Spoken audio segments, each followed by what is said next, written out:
Ever notice that one yawn can make everyone around you yawn too? That's not random. Your brain is wired to copy actions it sees, especially from people close to you.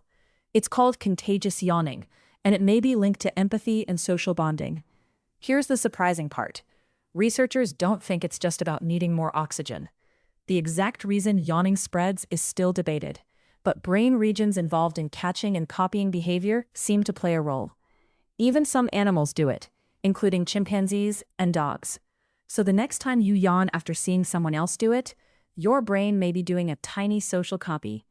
And the big question is, why are humans so tuned into each other in the first place?